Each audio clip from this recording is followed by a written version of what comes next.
Hey guys, doing the 5 mother sauce video. You have 5 mother sauces: Vignolet sauce, Hollandaise sauce, and Espagnole sauce. Then you have your bechamel and tomato sauce. The tomato sauce is so hard to say, so I'll show you how to do those. Okay, so the mother sauces are French cuisine. Basically in French stuff, these are the bases for all sauces. So we're going to start with tomatoes. I've got some whole tomatoes right here.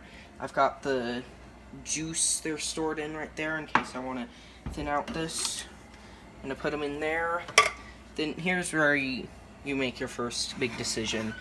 I like mine a bit chunkier. You could put this through a food mill or a potato ricer if you wanted. So I'm gonna mash these up. And I mean, if you wanted to do just fresh tomatoes, you would skin them and take out their seeds, and so that's what you do with that. I'm gonna continue mashing this up. The French cuisine is very unique, just because it just is. The French decided they would have a unique cuisine, but European stuff is very traditional, and Mom's trying not to scream at the mess he just made. Okay, I laughed. I feel better. Okay. So that seems pretty well done. They'll still kind of decompose and soften up when they're a bit heated up. So basically you want just this to be saucy, sort of like crushed tomatoes, but warmed. And if you add salt, you can add the juices if it's a little too thick to your liking, and you can add spices. Good spices would be, if you wanted celery seed, you could do rosemary leaves, you could do red pepper, Italian seasonings, allspice, oregano, onion, and garlic. You could do anything, really. So what do you use red sauces for? Anything, really.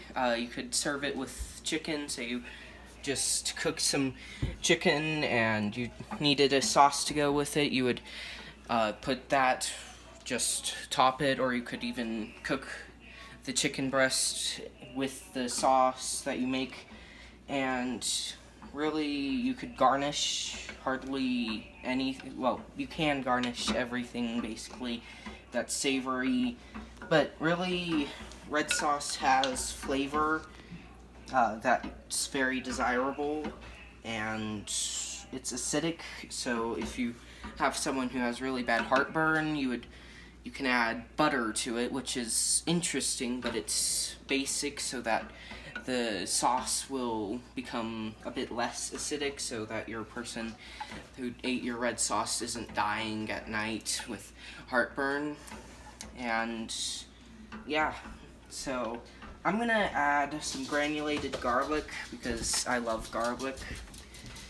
When I was young, I used to have garlic bread for breakfast, and one time I put a ton of granulated garlic on, and so after that I basically got grounded from garlic because we went on a road trip right after I ate that, so my breath was horrible.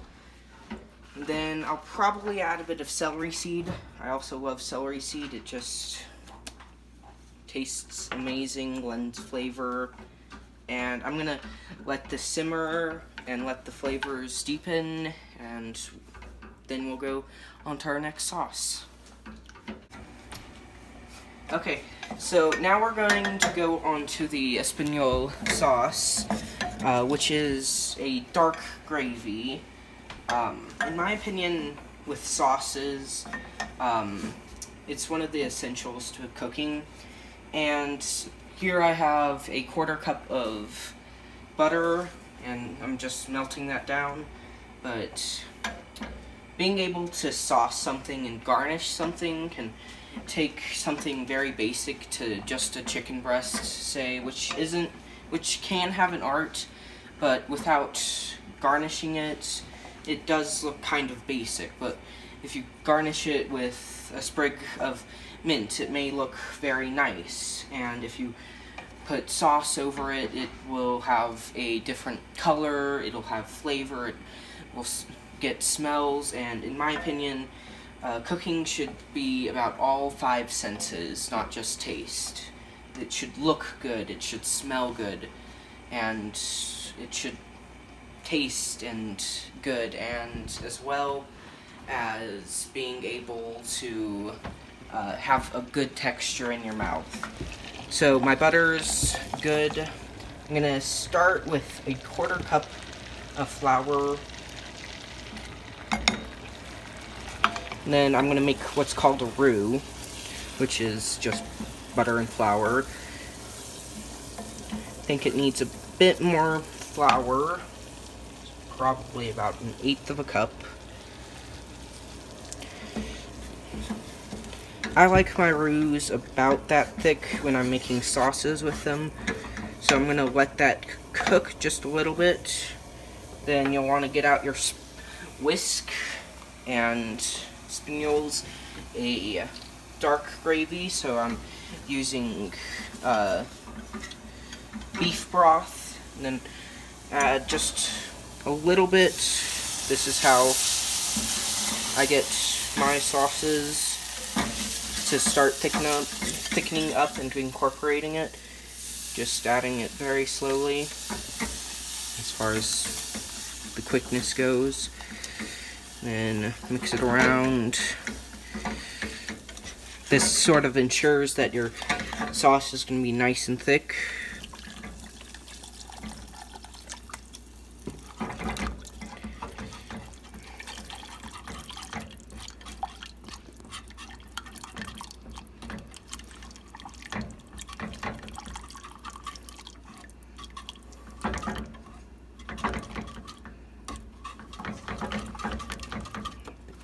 Just a splash more gravy, broth, not gravy. Then I'm gonna continue to let this simmer. All sauces and gravies and soups even should be allowed to simmer unless it's an emulsion sauce or a sauce that just shouldn't, like if it has egg, generally you don't want to have it simmering. So I think it's a good consistency. Personally, my mom thinks that I should add a splash more, and because she's more experienced, I should probably always listen to her. I would say a lot more. That's really thick for a gravy. Well, it's supposed to be a sauce. Oh, excuse me. It's a sauce. Never mind. Which is similar to gravy. So yeah, nice, stiff, and just really nice. So how do you add herbs to that, or you can. seasoning? You want to add salt, definitely. You could add a lot of seasonings. I'm gonna add some celery seed because that's his favorite. Yeah. And then you would probably also want to add pepper if you wanted.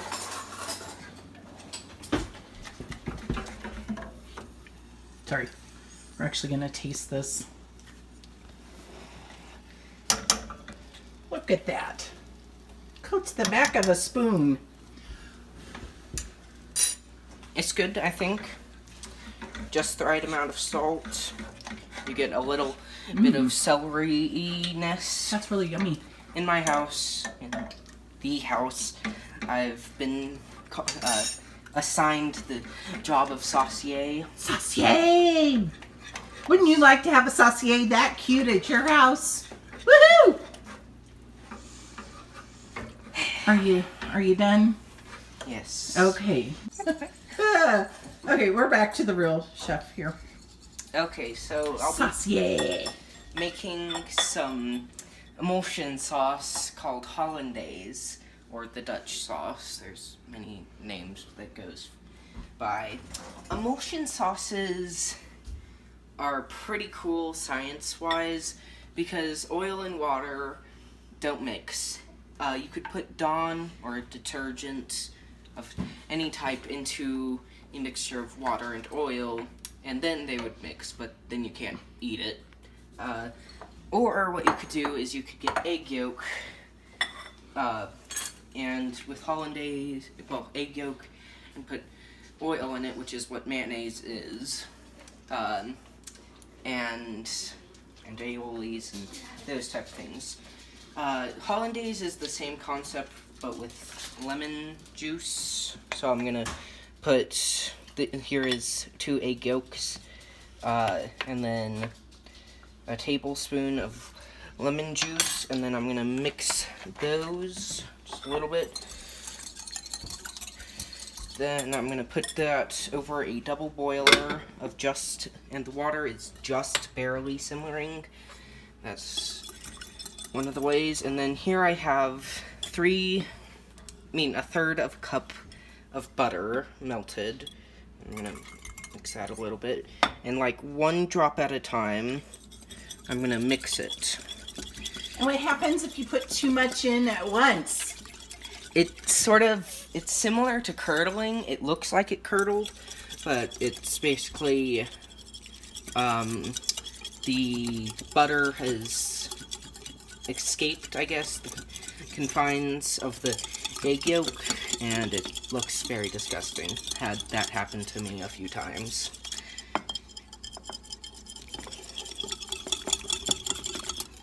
I mean, I like this Hollandaise without any add-ins, basically.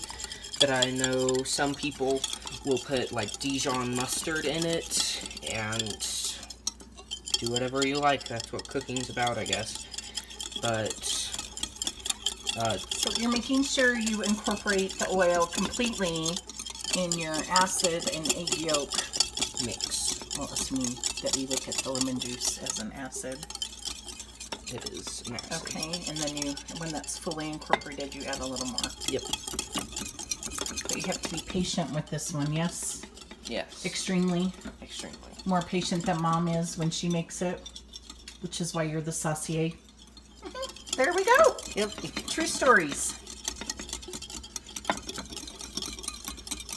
The problem with most Hollandaise is that they put too much lemon juice, so it tastes really bad, as you can imagine. And I like Hollandaise, my mom likes Hollandaise, my brother likes Hollandaise, and my dad likes Hollandaise on top of Brussels sprouts. I personally really like Brussels sprouts, actually, if they have the right sauce on them. And if they... I like Hollandaise, but I'll eat them smothered in a good cheese sauce, too. Which I'll show you later, but not in the cheese version. Here's your spoon when you're ready to taste it. Thanks. I'm like already made myself sick on that last sauce. Whew. You'll notice it's getting a bit lighter in color. You need to hit your edge. There you go. Just as I was about to say, hit the edges. There he goes.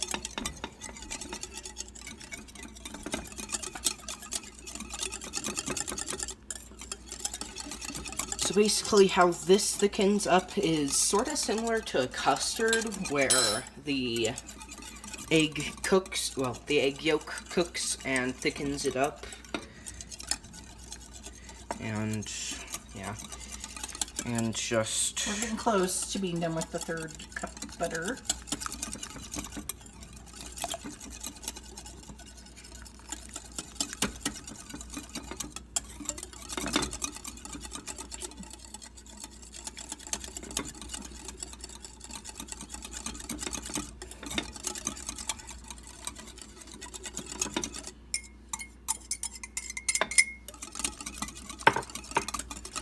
So I'm gonna bump up the